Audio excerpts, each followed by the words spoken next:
Hello, I'm Bill Czmyr, and I'm sitting here in the hall of the American Legion in Jersey City, Connecticut, and I'm the president of TALVI, which is the American Legion Veterans Housing Incorporated. The name of this post is the Flemkusik American Legion Post 15, and I've been a member here for 48 years. 78, the American Legion bought this building. There's 3 floors, and where we're sitting here today, this was the Polish market. And all the Polish people came here. This was their grocery store. I used to come here with my father and we'll walk in the door. My grandfather came with a horse and buggy. So in a sense, I'm still kind of drawn to this building. I was talking to a gentleman by the name of Ed Burke, and he worked for Congressman Joe Courtney, and we would get into this part about this building, all this space. And I kept talking, well, there used to be apartments here. I can't see why we can't put some veterans in here, or the ones that are living by themselves. And we kept kicking that around, and one night he says, "You serious?" And I said, "Yeah." Well, he says, "You know, we're going to need somebody to always sit here and make sure it continues. Are you willing to make that commitment?" I said, "Yes." And he says, "I'll be back." 2 weeks later, he walked in. He had a package, maybe 20, 30 pages. And he says, "I spoke to a person down West Haven VA Hospital, and they're interesting to come and talk to you." And a few weeks after that, we had a meeting, and it was in February, and it was kind of cold, and there was no heat. And if you breathed, your steam would come out of your mouth. And the woman sat there, and she says, "This will work." From there, we put a committee together. I just kept asking people and picked the chairperson, vice president, secretary, treasurer, you know, and registered with the Secretary of State as a not-for-profit organization. We basically did the first things you're supposed to do once you start an organization. And then we had to put a name to it. And we came up with the American Legion Veterans Housing Incorporated, and then took the first letter, and our grant writer did that, and she come up with the word TALVI. We were only going to do this building when it came construction time. That would be 8 apartments, 600 square feet per apartment. And then we looked at the cost, and they said, well, and we were a piece of property in the back, and we inquired, and it was available to us. And the owner, we told him we would have to raise the money, and he said he was willing to wait, seeing this was going to be for homeless veterans.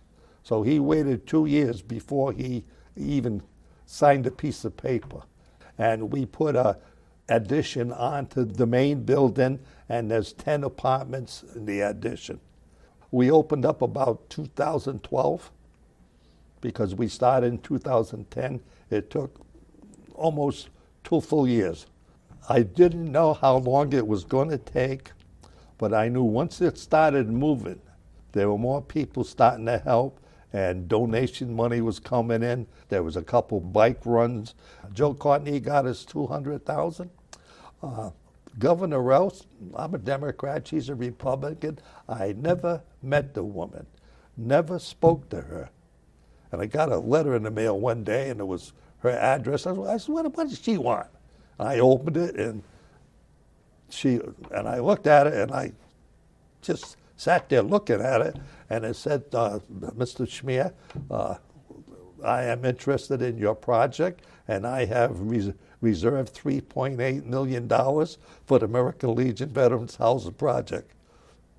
These 2 apartments here on the ground floor, all these are handicap access.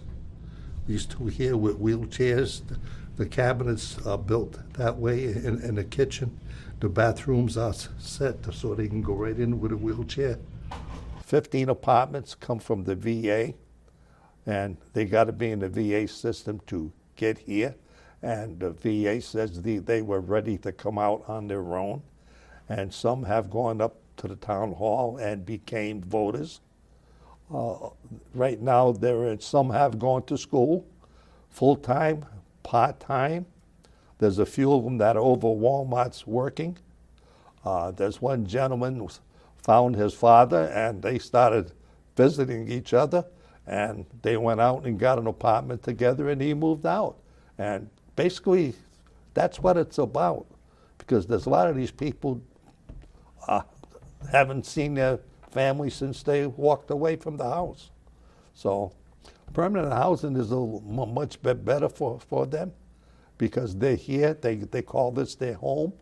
On Sunday nights, I brought an AA meeting down from the church, and there are the ones that have substance abuse. They come in. The meeting starts at 7:30, and there's some come in. They'll drink coffee and cookies, and sometimes they leave. Sometimes they stay, and that's what it's all about. You know, if you enjoy the meeting, you stay. If not, they go upstairs and take their coffee with them, and a couple of weeks later, you'll see them coming back for some more coffee. If they think they have a substance problem, the door's open.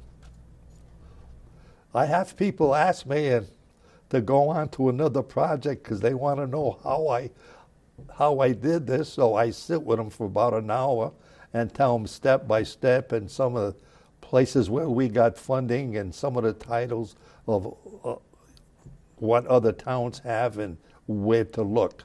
And they've asked me to go on a committee, and I said, gee, I haven't even taken a rest yet. I always said I like to help veterans, and it was the most logical thing to do. Veterans need a place to live. And then I knew there was people out there living under the bridge, and because sometimes the ambulance would pick them up and take them to Bacchus, and by the time the crew would leave, sometimes they'd be back on Main Street. And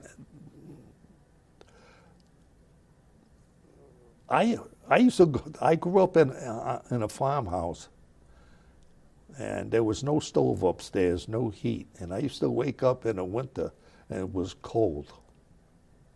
And I used to sit here, Jesus, they're out there. You see them walking on the street, or you know they're down by a tent, or they got cardboard boxes down by the railroad tracks. I said, Christ, it got to be cold.